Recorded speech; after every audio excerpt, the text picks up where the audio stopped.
Tuni municipal vice chairman ఎన్నిక ఒక TV serial తలపిస్తోంది. అనేకమైన ట్విస్టులు ఏళ్ల తరబడిగా సాగుతోంది. కానీ ఇప్పటికీ ఒక కొలికి రాలేదు.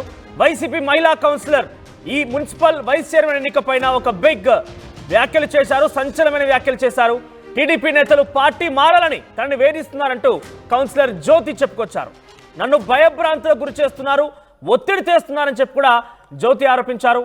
బ్రతికినంత కాలం వైసీపీలోనే ఉంటా, నన్ను వేధిస్తే ఆత్మహత్య చేసుకుంటా. వైస్ చైర్మన్ ఎన్నిక పైన ఇంకా అక్కడ ఉత్కంఠ కొనసాగుతోంది. వైసీపీ కౌన్సిలర్ జ్యోతి వ్యాఖ్యలతో ఒకసారిగా మరొక ట్విస్ట్ నెలకొంది. తనని వేధిస్తున్నారు, ఒత్తిడి గురి చేస్తున్నారు, బెదిరింపులకు పాల్పడుతున్నారు. ఎన్ని చేసినా వైసీపీతోనే ఉంటా, నా ప్రాణం పోయినా కూడా వైసీపీలోనే ఉంటా అంటూ ఆయన చెప్పుకొచ్చారు. అవసరమైతే ఆత్మహత్య చేసుకుంటారని కూడా సంచలనమైనటువంటి వ్యాఖ్యలు చేశారు. అయితే కోరం లేక ఇప్పటికే 4 సార్లు వైస్ చైర్మన్ ఎన్నిక వాయిదా పడింది. చైర్మన్ పదవికి ఏలూరు సుధారాణి రాజీనామా కూడా చేశారు.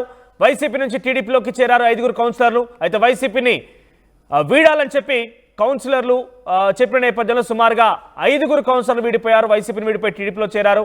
వారి పేర్లు రూపాదేవి శ్రీను, ప్రభావతి, వెంకటరమణ, నాగలక్ష్మి, సుభద్రాదేవిగా తెలుస్తోంది. వైసీపీ నుంచి ఇప్పటికే 15కు టీడీపీ బలం చేరింది. సో అక్కడ ఉన్నటువంటి మున్సిపాలిటీలో కౌన్సిలర్ల సంఖ్య 30గా ఉంటే ఒకరు మరణించగా మరొకరు ఉద్యోగరీత్యా అక్కడ పదవి ఖాళీ అయింది.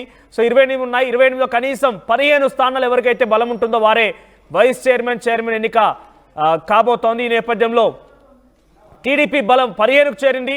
ఇంకా 1 లేదా 2 కౌన్సిలర్ కనుక తమ వైపుగా తిప్పుకున్నట్టయితే పూర్తి స్థాయి మెజార్టీ అధిరోహించి ఆ మ్యాజిక్ ఫిగర్ని దాటేసిపోయి ఇప్పుడు వారు టీడీపీ అక్కడ చైర్మన్ని, వైస్ చైర్మన్ని ఎన్నుకునే అవకాశం ఉంది. తాజాగా చైర్మన్ సుధారాణి కూడా రాజీనామా చేసినట్టు తెలుస్తోంది.